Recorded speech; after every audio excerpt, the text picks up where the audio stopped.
लग्नाच्या पहिल्या रात्री नवऱ्याने पत्नीसमोर एक सत्य ठेवलं. माझे प्रेम दुसऱ्या मुलीवर आहे. हे लग्न मी फक्त माझ्या आईसाठी केलं. हे ऐकताच नववधूच्या पायाखालची जमीन सरकली. पण त्यानंतर त्या पत्नीने जे केलं त्यामुळे नवऱ्याचं आयुष्य कायमचंच बदललं. शेवटी कोण जिंकलं, प्रेम की त्याग? ही कथा शेवटपर्यंत नक्की पहा. संपूर्ण गावात लग्नाची धामधूम सुरू होती. बँडच्या आवाजाने वातावरण दणाणून गेलं होतं. मंडपात पाहुण्यांची गर्दी होती. प्रत्येकाच्या चेहऱ्यावर आनंद होता. फुलांच्या सुगंधाने संपूर्ण परिसर भरून गेला होता. आज आदित्य आणि सई यांचं लग्न होतं. सई एक साधी, सुसंस्कृत, स्वाभिमानी मुलगी. तिच्या डोळ्यात अनेक स्वप्न होती. लहानपणापासून आईवडिलांनी तिला एकच गोष्ट शिकवली होती. संसार प्रेमाने आणि विश्वासाने उभा राहतो. म्हणूनच आज ती आनंदात होती. पण वर मंडपात बसलेला आदित्य मात्र पूर्णपणे शांत होता. त्याच्या चेहऱ्यावर ना हसू होतं ना उत्साह. त्याच्या मनात एकच नाव घुमत होतं, रिया. तीच मुलगी जिच्यावर तो गेली 5 वर्ष जीवापाड प्रेम करत होता. दोघांनी आयुष्यभर एकत्र राहण्याची शपथ घेतली होती. पण आदित्यची आई शारदा गंभीर आजाराने त्रस्त होती. डॉक्टरांनी स्पष्ट सांगितलं होतं, त्यांना फार काळजी द्या. कोणताही मोठा धक्का त्यांच्यासाठी धोकादायक ठरू शकतो. शारदाताईंची एक इच्छा होती, माझ्या मुलाचं लग्न माझ्या डोळ्यासमोर व्हावं. आदित्यने अनेकदा आईला रियाबद्दल सांगण्याचा प्रयत्न केला, पण प्रत्येक वेळी आईचं हसणारं प्रेमळ चेहरा पाहून त्याचं धाडस तुटायचं. शेवटी आईच्या आनंदासाठी त्याने स्वतःच्या प्रेमाचा बळी दिला. रिया रडत होती, आदित्य, तू खरंच मला सोडून जाणार? आदित्यचे डोळे भरून आले. मी तुला कधीच विसरणार नाही, पण आईला दुखावू शकत नाही. त्या दिवशी दोघं कायमचे वेगळे झाले आणि आज आदित्य दुसऱ्या मुलीच्या गळ्यात मंगळसूत्र घालत होता. सगळे टाळ्या वाजवत होते, पण त्याचं मन मात्र हजारो तुकड्यात तुटलं होतं. रात्र झाली. सई नववधूच्या वेशात खोलीत बसली होती. हातातल्या मेहंदीकडे पाहत ती भविष्याची सुंदर स्वप्न रंगत होती. दार हळूच उघडलं. आदित्य आत आला. त्याच्या चेहऱ्यावर अजूनही उदासी होती. सईने हलकंसं स्मित केलं, या. पण आदित्य काही बोललाच नाही. काही क्षण शांतता पसरली. अचानक तो म्हणाला, मला तुझ्याशी एक महत्त्वाची गोष्ट बोलायची आहे. सईच्या चेहऱ्यावरचं हसू कमी झालं. बोला. आदित्यने डोळे मिटले, दीर्घ श्वास घेतला आणि पुढच्या क्षणी त्याने आयुष्य बदलून टाकणारं सत्य सांगितलं. माझं दुसऱ्या मुलीवर प्रेम आहे. सईचा श्वास अडकला. तिला वाटलं कदाचित ती चुकीचं ऐकत असेल, पण आदित्य पुढे म्हणाला, हे लग्न मी फक्त माझ्या आईसाठी केलं आहे. क्षणभर संपूर्ण जग थांबल्यासारखं वाटलं. सईच्या डोळ्यातलं स्वप्न एका क्षणात तुटलं. तिच्या हातातील बांगड्या थरथर कापू लागल्या. ती फक्त एकच प्रश्न विचारू शकली, मग माझा काय दोष होता? आदित्यकडे उत्तर नव्हतं. तो फक्त शांत बसून राहिला. त्या रात्री सई झोपलीच नाही. तिने स्वतःला आरशात पाहिलं. मी एवढी वाईट आहे का? हा प्रश्न तिच्या मनात वारंवार येत होता.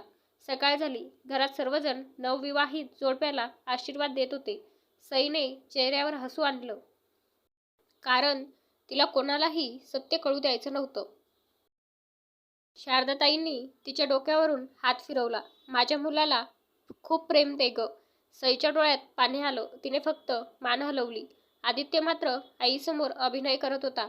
आई आनंदात होती, पण सई आणि आदित्यच्या मनात वादळ सुरू होतं. काही दिवसांनी आदित्य ऑफिसला गेला. कॉफी शॉपसमोर त्याला एक परिचित चेहरा दिसला, रिया. दोघांचे डोळे भिडले. रिया अजूनही त्याच्यावर प्रेम करत होती. ती हळू आवाजात म्हणाली, तू आनंदात आहेस का? आदित्यच्या डोळ्यात अश्रू आले. नाही. रिया म्हणाली, मग अजूनही वेळ गेलेली नाही. आदित्य काही बोलणार इतक्यात त्याचा फोन वाजला. फोन सईचा होता. आईची तब्येत अचानक बिघडली आहे, लवकर या. आदित्य धावत हॉस्पिटलकडे निघाला. रिया तिथेच उभी राहिली. तिच्या डोळ्यात पुन्हा एकदा विरह दाटून आला. हॉस्पिटलच्या कॉरिडॉरमध्ये आदित्य धापा टाकत पोहोचला. सई बाहेर उभी होती. तिच्या डोळ्यात रात्रभर न झोपल्याचा थकवा होता, पण चेहऱ्यावर धीर होता. डॉक्टर काय म्हणाले? आदित्यने घाबरत विचारलं. सई शांतपणे म्हणाली, आईंना आता धोका टळलाय, पण त्यांना अजिबात मानसिक धक्का देता कामा नाही. आदित्यने सुटकेचा निश्वास टाकला. तो सईकडे पाहत म्हणाला, थँक्यू सई. फक्त असली ही माझी जबाबदारी आहे. त्या एका वाक्याने आदित्यच्या मनात पहिल्यांदाच अपराधीपणाची टोचणी अधिक तीव्र झाली. काही दिवसांनी शारदाताई घरी परतल्या. त्यांनी सईला जवळ बसवलं. बाळा, माझ्या मुलाला मी नेहमी असताना पाहिलंय, पण लग्नानंतर तो कुठंतरी हरवलाय. तुम्ही दोघात काही बिनसलंय का? सईने क्षणभर डोळे मिटले. सत्य सांगावं असं वाटलं, पण तिने स्वतःच्या भावना गिळल्या. नाही आई, सगळं ठीक आहे. शारदाताईंनी तिच्या डोक्यावरून हात फिरवला. तू खूप मोठ्या मनाची आहेस ग. हे ऐकून सईच्या डोळ्यात अश्रू तरळले. एका संध्याकाळी आदित्यला रियाचा फोन आला. एकदा भेटशील? आदित्य गेला. रिया शांत होती. तिने त्याच्या हातात एक छोटासा डब्बा दिला. हे काय? आपल्या आठवणी, पत्र, फोटो, छोट्या भेटवस्तू. आता यांची मला गरज नाही. आदित्यचे हात थरथरले. रिया पुढे म्हणाली, मी तुझ्यावर आजही प्रेम करते, पण आता मला तुझ्या संसाराच्या मध्ये उभं राहायचं नाही. रिया, एक गोष्ट लक्षात ठेव. प्रेम फक्त मिळवण्यात नसतं, कधी कधी सोडून देण्यातही असतं. हे बोलून ती निघून गेली. आदित्य बराच वेळ तिथेच उभा राहिला. त्या रात्री आदित्य घरी आला. त्याने पाहिलं, सई त्याच्या आईचे पाय दाबत होती. शारदाताई तिच्या डोक्यावरून प्रेमाने हात फिरवत होत्या. मला मुलगी नव्हती, पण देवाने सून नाही, मुलगीच दिली. हे ऐकताच आदित्यच्या डोळ्यात पाणी आलं. त्याला जाणवलं, ज्या मुलीला त्याने मनापासून कधी स्वीकारलंच नाही, ती मात्र त्याच्या घरासाठी स्वतःला झुकून देत होती. दुसऱ्या दिवशी सईने आदित्यला शांतपणे सांगितलं, मला तुझ्याशी बोलायचं आहे. दोघे गच्चीवर गेले. सई म्हणाली, मी तुला मुक्त करते. आदित्य आश्चर्यचकित झाला. काय? तुझं मन अजूनही रियाकडे आहे. माझ्यासोबत राहून तू रोज तुटतोयस. मला असं प्रेम नको, ज्यात मनच नाही. आदित्य निशब्द झाला. मी घटस्फोटासाठी तयार आहे. हे ऐकून आदित्यच्या पायाखालची जमीन सरकली. नेमकं तेव्हाच शारदाबाई तिथे आल्या. त्यांनी दोघांचं संपूर्ण संभाषण ऐकलं. त्या रडत म्हणाल्या, आदित्य, हे खरं आहे? आदित्य आईच्या पायावर कोसळला. आई, मला माफ कर. शारदाताईंच्या डोळ्यातून अश्रू वाहत होते. माझ्या आनंदासाठी तू तुझं प्रेम गमावलं आणि या मुलीने स्वतःचं आयुष्य. त्या सईकडे वळल्या. बाळा, मला माफ कर. सईने त्यांच्या हाताला धरलं. आई, तुमची काही चूक नाही. त्या रात्री आदित्यला झोप लागली नाही. त्याने रियाने दिलेला डब्बा उघडला. पत्रामध्ये एक ओळ पुन्हा पुन्हा दिसत होती. खरं प्रेम म्हणजे समोरच्या आनंदात स्वतःचा आनंद शोधणं. त्या क्षणी त्याला जाणवलं, रिया त्याला पुढे जायला सांगून गेली होती आणि सई ती त्याच्यासाठी स्वतःचं आयुष्य सोडायला तयार होती. पहिल्यांदाच त्याने स्वतःला विचारलं, मी नेमकं कोणावर अन्याय केला? उत्तर स्पष्ट होतं, दोघींवर.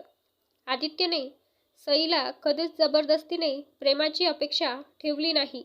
तो तिचा विश्वास जिंकू लागला. छोट्या छोट्या गोष्टींनी तिची काळजी घेऊन, तिच्या स्वप्नांना साथ देऊन. एक दिवस सई आजारी पडली. आदित्य रात्रभर तिच्या उशाजवळ बसून होता. सकाळी सईने डोळे उघडले. आदित्य म्हणाला, तू माझ्यासाठी इतकं केलंस आणि मी तुला फक्त दुःख दिलं. सई, जर शक्य असेल तर मला पुन्हा एक संधी देशील? सईच्या डोळ्यात अश्रू आले. यावेळी दया म्हणून नाही. आदित्य हसला. नाही, प्रेम म्हणून. एका वर्षानंतर लग्नाचा वाढदिवस होता. आदित्यने सईला तीच साडी भेट दिली, जी तिला लग्नाच्या वेळी आवडली होती. तो तिचा हात हातात घेत म्हणाला, त्या पहिल्या रात्री मी म्हटलं होतं, माझं दुसऱ्या मुलीवर प्रेम आहे.